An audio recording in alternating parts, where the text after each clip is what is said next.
Hello everyone, কেমন আছো তোমরা সবাই? আশা করছি সবাই খুব ভালো আছো। আমি কিন্তু বেশ ভালো আছি। তো যথারীতি দেখতেই পাচ্ছ এখানে গোপা আর আমি হেঁটে হেঁটে যাচ্ছি। কোথায় যাচ্ছি সেটা তোমাদের সাথে কিছুক্ষণ পরে রিভিলটা করব। বেসিক্যালি তোমরা তো সবাই জানো যে কার্তিক পুজোর আগের দিন কিন্তু নবদম্পতিদের বাড়িতে কার্তিক ফেলা হয়। তো এমত অবস্থায় আমার তেমন কোনো এক্সপিরিয়েন্স এতদিন ছিল না। তো কিছুদিন আগে আমার দিদির বিয়ে হয়েছিল আর আমাদের গ্রুপের পিয়ালি, ও এখনও ম্যারেড ঠিকই, কিন্তু ওরও যেমন বেবি নেই। তো এই হঠাৎ করে আমাদের উপলো বাড়িতে কটক যাই। তো ভাবলাম কেননা দিদির বাড়িতে যখন একটা কার্তিক ফেলবো তাহলে পিয়ালির বাড়িতেও একটা ফেলা যাক। তো যেমন ভাবা তেমনই কাজ, এখানে তিথি বর্ষার সাথে আমি কন্ট্যাক্ট করে নিয়েছিলাম।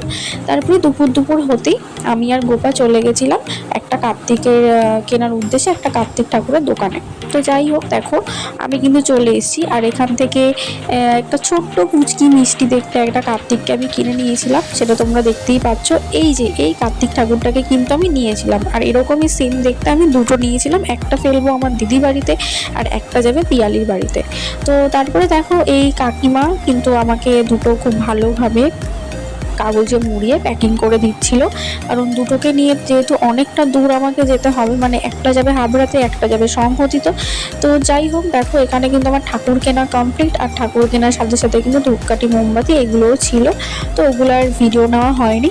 তো যাই হোক, এখানে কিন্তু আমার ঠাকুর কেনা কমপ্লিট হয়ে গেছে। এবার চলে যাব বাড়ির দিকে, কারণ বাড়িতে গিয়ে খাওয়া দাওয়া স্নান করে তারপরে কিন্তু বিকেলবেলা আমি বেরোবো পিয়ালিদের বাড়ির উদ্দেশ্যে। তো এখানে দেখতেই পাচ্ছ আমার কিন্তু ঠাকুর কেনা কমপ্লিট হয়ে গেছে। এবার আমি চলে যাচ্ছিলাম বাড়িতে এসে তারপরে একটু রেস্ট নিয়ে খাওয়া দাওয়া করে স্নান কমপ্লিট করে তারপরে রেডি হয়ে আবার দেখো আমি বেরিয়ে পড়েছি পিয়ালিদের বাড়ি যাওয়ার উদ্দেশ্যে। তো আজকের দিনটা ছিল শনিবার। তো আমি ভেবেছিলাম যে রবিবার দিনটা আমার দিদি বাড়িতে ফেলবো আর শনিবার দিন যাবো পিয়ালির বাড়িতে। তো সেই কারণে দেখো আমি কিন্তু হাঁটতে হাঁটতে চলে যাচ্ছিলাম স্টেশনের দিকে আর হাতে কার্তিক ঠাকুরকে নিয়ে, মানে পিয়ালির ছেলেকে নিয়ে। তারপরে দেখো যথারীতি আমার ট্রেন চলে এসছে, ট্রেনে করে এখন আমি যাব হাবড়াতে। আর হাবড়াতে দেখো আমি পৌঁছেও গেছি আর জয়গাছির মোড়ে দাঁড়িয়েছিল তিথি আর বর্ষা স্কুটি নিয়ে। বেসিক্যালি আজকে কিন্তু পিয়ালির বাড়িতে আমরা স্কুটি নিয়েই গেছিলাম। তো দেখতেই পাচ্ছ এখানে তিথি বর্ষা আর আমি তিনজন স্কুটি করে চলে যাচ্ছিলাম পিয়ালিদের বাড়ি যাওয়ার উদ্দেশ্যে। পিয়ালি কিন্তু একটুও বুঝতে পারেনি বা ওর কোনো আন্দাজই ছিল না যে আমরা ওর বাড়িতে যাব। আর পিয়ালির বাড়িতে আমরা প্রথমবার, মানে একদিনই কিন্তু গেছিলাম, তাও আবার রাতের বেলা। সেই কারণে বর্ষাকে খুব বেশি করে থ্যাংক ইউ দেবো, ও কিন্তু চিনে ঠিক আমাদের গাড়ি করে নিয়ে গেছিলো। তো দেখো আমরা কিন্তু পিয়ালির বাড়ির একদমই সামনে এখানে দাঁড়িয়েছিলাম আর দাঁড়িয়ে আমরা হাসি ঠাট্টা করছিলাম যে প্রথমবার যেহেতু আমরা কার্তিক ফেলতে গেছিলাম ওই কারণে কেমন একটা অকওয়ার্ড ফিলই হচ্ছিল আর একটা মনের মধ্যে খুব একটা এক্সাইটমেন্ট কাজ করছিল। তো দেখো এখন আমরা চলে যাচ্ছি পিয়ালির বাড়িতে। তো দেখো পিয়ালির রিয়াকশনটা ঠিক কেমন হয়।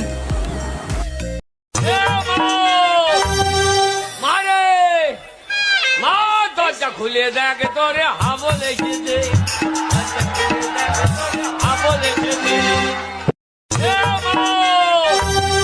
মারে মা দরজা খুলে দেখ তোরে হাবলে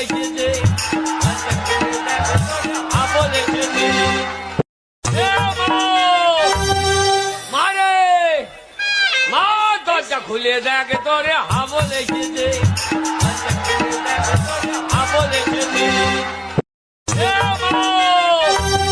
মারে মা দরজা খুলে দেখ তোরে হাবলে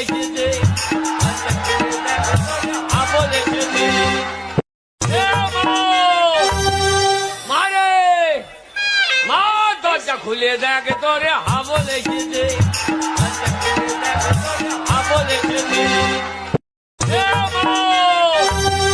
মারে মা দরজা খুলে দেখ তোরে হাবলে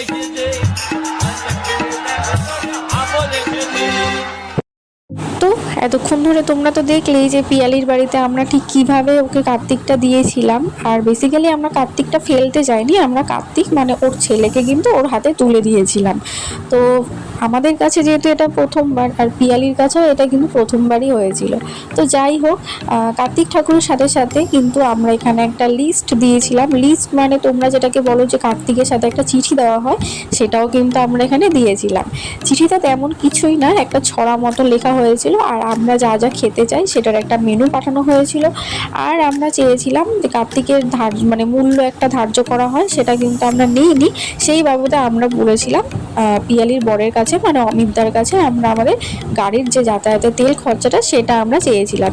তো অমিতদা কিন্তু সেই তেল খরচাটা আমাদের একদম সাথে সাথেই দিয়ে দিয়েছিল। আর আমাদের যে খাওয়া দাওয়ার যে পাওনাটা, সেটা পাওনা রইলো, ওটা কিছুদিন পরই হবে। তো যাই হোক, তারপরে চলে গেলাম পিয়ালির রুমে। আর এখানে দেখতেই পাচ্ছ এই যে আমাদের ছেলের মা।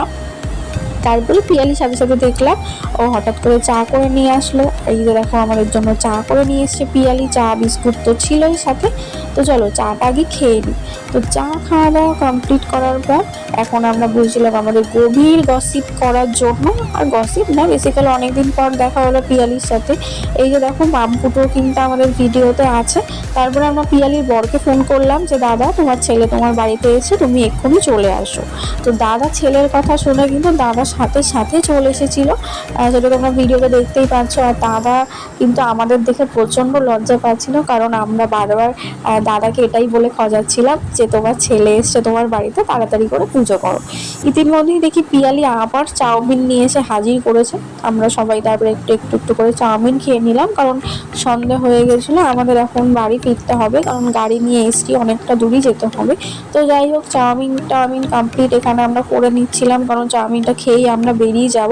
তো বেরিয়ে যাওয়ার সময় আমি পিয়ালিকে এখানে বলে দিচ্ছিলাম যে ভালো করে মন দিয়ে যত্ন নিয়ে পুজোটা করো। আর পুজোর দিন হয়তো আমি যেতে পারবো না, কারণ ওই দিন আমার দিদির বাড়ির পুজো আছে। তো তারপরে এখানে আমরা সবাই বাড়ি যাওয়ার জন্য প্রস্তুত হয়ে গেছি। আর এখানে পিয়ালি, দিদি আর মামগুরুকে টাটা করে গেলাম। তো চলো ভিডিওটা এই পর্যন্তই।